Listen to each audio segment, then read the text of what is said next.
Bismillahirrahmanirrahim. Assalamu alaikum dear students. I am Miss Rehana Naqvi, SS Mathematics at Divisional Public School and College Sahiwal. As we know that chapter number 7 Fundamentals of Geometry is going on. Our today's content are properties of parallelogram and exercise 7.2. Question number 1. Its related parts are 1 and 2. Dear student, before starting today's lesson, let's recall some basic concepts from previous knowledge. As you all are familiar with the word quadrilateral. Yes, a quadrilateral is a four-sided figure. ऐसी figure जिसकी four sides हों. For example, kite, trapezoid, rhombus, square, rectangle and parallelogram. These all figures have four sides. And today we are going to discuss about parallelogram. A parallelogram is a special type of quadrilateral. Quadrilateral means ऐसी figure जिसकी four sides होंगी, whose pairs of opposite sides are parallel. जिसके opposite sides के pairs आपस में parallel होंगे. Parallel line के बारे में आप पहले पढ़ चुके हैं. Parallel lines means they never meet or intersect each other at any point. For example, हम एक quadrilateral ले रहे हैं, four sided figure ले रहे हैं A, B, C, D. अब parallelogram में क्या है कि उसकी opposite sides के pair आपस में parallel होंगे. पहली side हम draw कर रहे हैं A, B side. A, B side की opposite side होगी D, C side. अब A, B और D, C साइड आपस में पैरेलल भी हैं और ऑपोजिट भी हैं.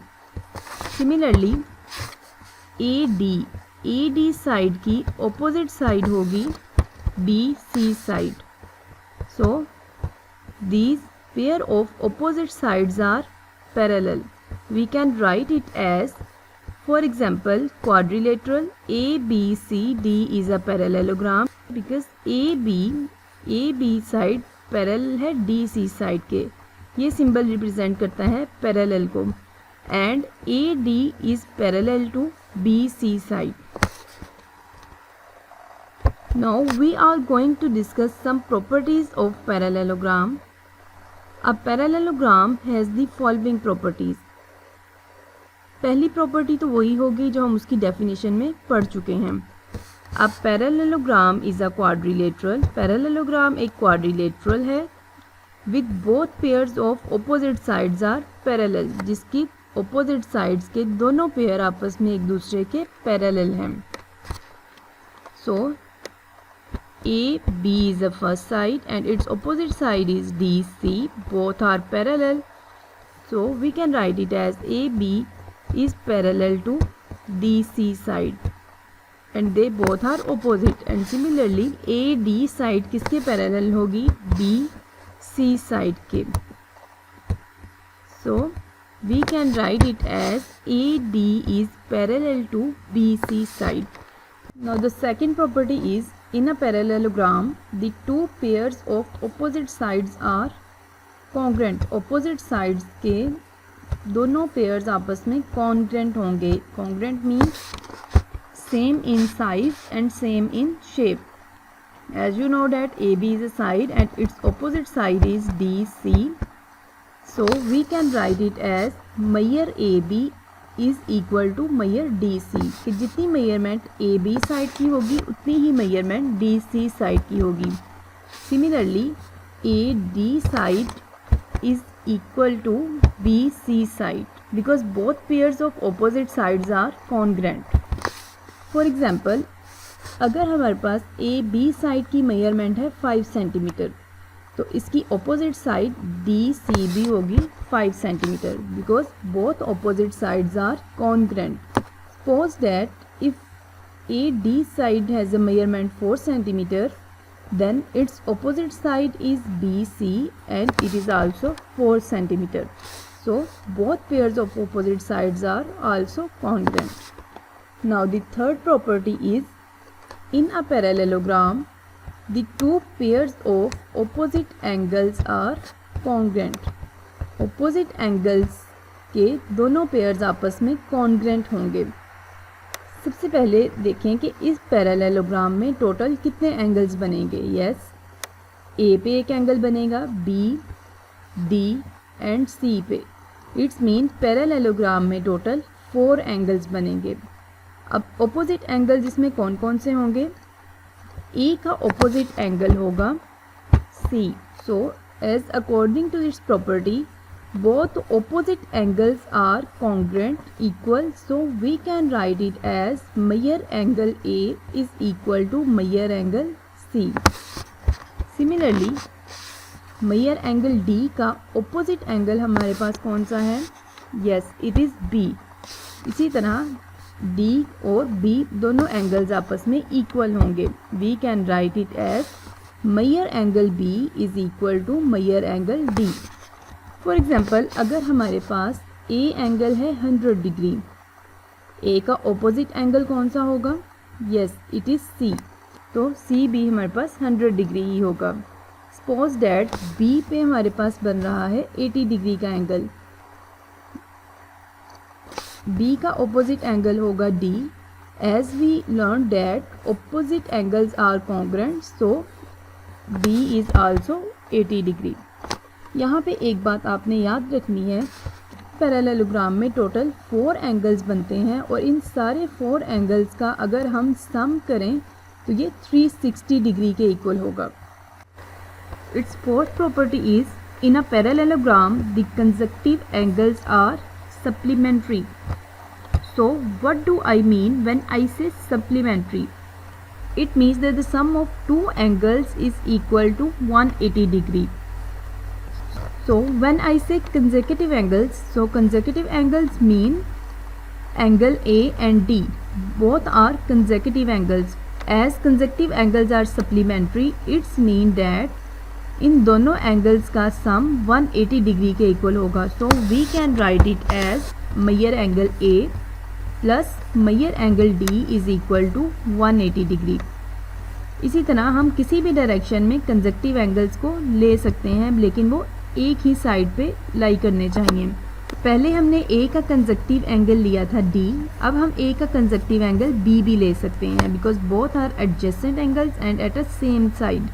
सो A and B are consecutive angles and consecutive angles are supplementary, so we can write it as Meyer angle A plus Meyer angle B is equal to 180।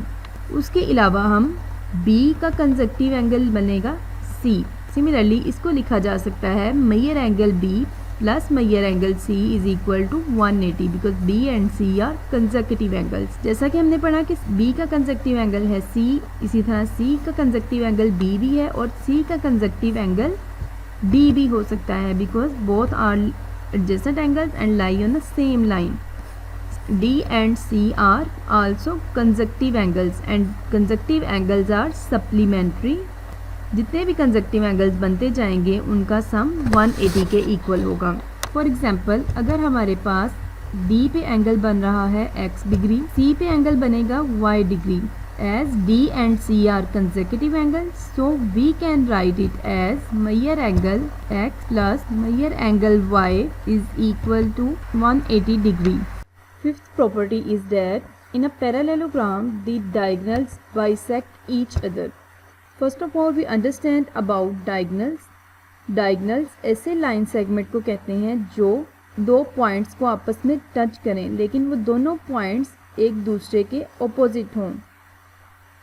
As ABCD is a parallelogram, A का opposite point है C। A को C के साथ जो line segment meet करेगा this is a diagonal. So we have a diagonal AC। Similarly हम इसमें दूसरा डायगोनल भी ड्रॉ कर सकते हैं। जस्ट आपने इसमें ऑपोजिट पॉइंट्स को एक लाइन सेगमेंट के थ्रू कनेक्ट करना है। सो यहाँ पे हमारे पास एक पॉइंट है B का ऑपोजिट पॉइंट है D। सो हम इन दोनों पॉइंट्स को एक लाइन सेगमेंट के थ्रू टच करेंगे, वो हमारे पास एक दूसरा डायगोनल ड्रॉ होगा। सो BD is also a diagonal of parallelogram. जहाँ पे ये दोनों डायगोनल्स एक दूसरे को इंटरसेक्ट करेंगे वो इन दोनों डायगनल्स का मिड पॉइंट होगा, उस मिड पॉइंट को ई से रिप्रेजेंट किया जा रहा है। This is the mid point. So dear students, यहाँ से आपने एक बात याद रखनी है कि ए सी हमारे पास एक डायगनल था, इस डायगनल का मिड पॉइंट है ई। फॉर एग्जांपल, अगर ए सी डायगनल की टोटल लेंथ हमारे पास 8 सेंटीमीटर है तो ए से ई तक मीन्स इसका हाफ क्या हो जाएगा, 4 सेंटीमीटर। सो ई से सी तक की लेंथ भी कितनी हो जाएगी, 4 सेंटीमीटर। अगर हमारे पास बी डी डायगनल है और बी डी डायगनल की टोटल लेंथ है 10 सेंटीमीटर, सो अब इसकी हाफ लेंथ कितनी हो जाएगी, डी से ई तक की मेजरमेंट होगी 5 सेंटीमीटर एंड ई से बी तक की भी मेजरमेंट होगी हमारे पास 5 सेंटीमीटर। यहाँ पे आपने ये याद रखना है कि ए से सी तक का एक डायगनल और बी से डी तक की डायगनल्स की लेंथ आपस में इक्वल नहीं होती, ये दोनों डायगनल्स की लेंथ डिफरेंट हो सकती है। तो यहाँ से हमने देखा कि ए ई की जितनी मेजरमेंट है उतनी ही मेजरमेंट ई सी की है, because E is a mid point of the diagonal A C. B D diagonal का भी मिड पॉइंट ई है, डी से ई तक की मेजरमेंट 5 सेंटीमीटर और ई से बी तक की मेजरमेंट भी हमारे पास 5 सेंटीमीटर ही होगी। Let's start exercise 7.2। Question number 1, find the value of the unknown from the following parallelogram. इस पैरेललोग्राम में जो अननोन वैल्यूज़ दी गई हैं वो हमने फाइंड आउट करनी है। अननोन वैल्यूज़ हैं इसमें E and F. E and F हम फाइंड आउट करेंगे by using the properties of parallelogram. So इस पैरेललोग्राम को हम पहले नेम देंगे as A B C D is a parallelogram. So now by the use of property B and D both are opposite angles and opposite angles are congruent। अगर D पे 78 degree बन रहा है तो उसका opposite एंगल B पे F angle भी हमारे पास बनेगा 78 डिग्री। अब इसको इस तरह से लिखेंगे, measure angle F is equal to 78 degree. Reason is that opposite angles are congruent। Dear students, आपने parallel lines and transversal line के बारे में पहले ही पढ़ चुका है। अगर हम इसमें A B and D C line को देखें, two parallel line and A C line को भी अगर हम एक्सटेंड करें, देन ये दो पैरेलल लाइंस को कट कर रही है। So A C is a transversal line.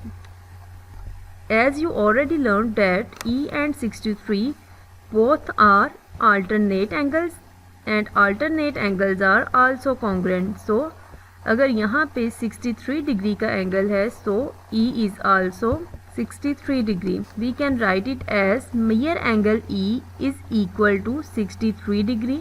reason is that alternate angles are congruent। part 2, as PQRS is a parallelogram, unknown values are X and Y। So here P and R both are opposite angles. According to the property of parallelogram, opposite angles are congruent. So अगर P पे 70 degree का angle बन रहा है, so R पे जो angle Y है वो भी हमारे पास 70 डिग्री का होगा। so यहाँ से हम इसको इस तरह लिखेंगे, measure angle Y is equal to 70 degree. Reason is that opposite angles are congruent। Now the next unknown value is X. X and Y are consecutive angles. As we know that consecutive angles are supplementary, so हम X plus Y is equal to 180 करके भी solve कर सकते हैं। फिर Y की जगह उसकी वैल्यू 70 पुट करेंगे। दूसरा ऑप्शन भी है हमारे पास, both P and Q are consecutive angles, so we can write it as X plus 70 is equal to 180। Reason is that consecutive angles are supplementary। so measure angle X as it is रहेगा, 70 plus हो रहा है, right side पे जाके minus करेंगे। Measure angle X is equal to 180 degree minus 70 degree. We have measure angle X is equal to 110 degree. Now it's time for recapitulation. सबसे पहले हमने पैरेललोग्राम के बारे में पढ़ा है। पैरेललोग्राम एक क्वाड्रिलेटरल है जिसमें ऑपोजिट साइड्स के पेयर पैरेलल होंगे। After that we discuss its properties. सबसे पहले प्रॉपर्टी ये थी कि ऑपोजिट साइड्स पैरेलल हैं। Second property is that pairs of opposite sides are congruent. Third property is that opposite angles are congruent. Fourth property is that consecutive angles are supplementary. And fifth property is diagonals bisect each other. Dear students, your assignment is exercise 7.2. Do practice of question number 1, part 1 and 2. Also learn the definition and properties of parallelogram. Thank you.